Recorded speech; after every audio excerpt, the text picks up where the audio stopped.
wanting to get away from the topic, feeling sad about thinking about her family.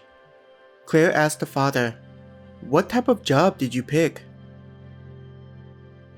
As though feeling shy about being asked such a thing, the father placed a hand on the back of his head. "I used to be a florist where we lived before we went on a family trip to visit the nearby mountains to camp.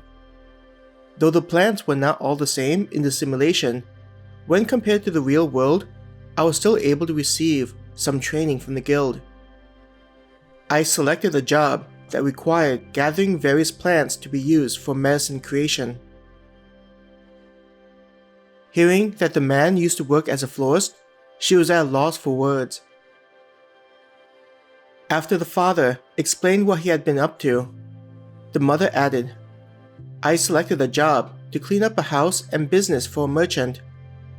Though it was a lot of work, the amount of guild points offered, in addition to being allowed to bring my kids, was favorable."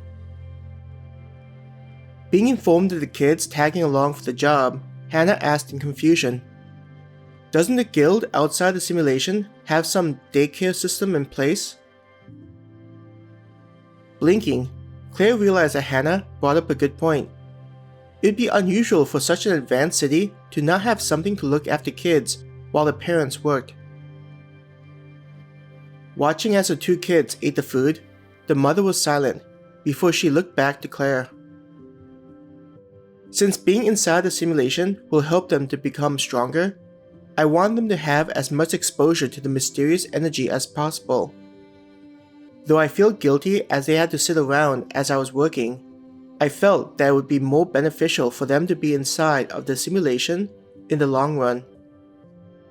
Their survival depends on them being able to become stronger, and maybe they can even slowly develop skills at the guild inside that place." The mother's eyes showed the guilt she was feeling as a parent for having to put her children in such an environment. Taking a moment to eat some of the soup before it became cold, Claire couldn't help but be surprised at how good the food tasted. It was like nothing she had experienced before, though it was close to the food that was offered by Star Moon inside the mall and the studio. It would make sense considering we're inside the city that was built and is being managed by Star Moon. Claire criticized herself. Eating some of the rice and kimchi, she appreciated the taste. There was even the same feeling of energy flowing inside of her. It was similar to the meat they had eaten earlier, aside from the experience being more gentle. Her eyes went to the kids, wondering what the experience was like for them. Were they going to have an adverse reaction to the energy by consuming the food? She wondered. "Do you mind if I asked how many guild points you were able to gather?" Hannah asked the parents. The father blinked at Hannah's direct question. Though judging by his expression, the question didn't offend him. It only looked to catch him off guard. "We were only able to earn 5 guild points, which was enough for each of us to purchase food and have a guild point remaining to use at a later time," the mother answered.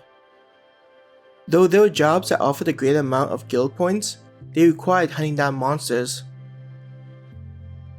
She paused as though thinking of something. "I did find out from the merchant that the guild would be willing to purchase clothing or equipment tailored by an individual. Such a thing made me think about taking a class out here, learning how to design and make simple outfits for adventurers to wear." Placing a hand on his wife's back, the father beamed to Claire and Hannah. "My wife was a respected owner of her own clothing business, where our neighbors would purchase the dresses she would sew herself." His smile was broad. The woman blushed at her husband's words. "I didn't do anything so impressive. I just picked up a few things from reading magazines and dabbled at it." Hearing that the woman used to design clothes and was thinking of selling it to the guild, Claire remembered what Darlena had told them.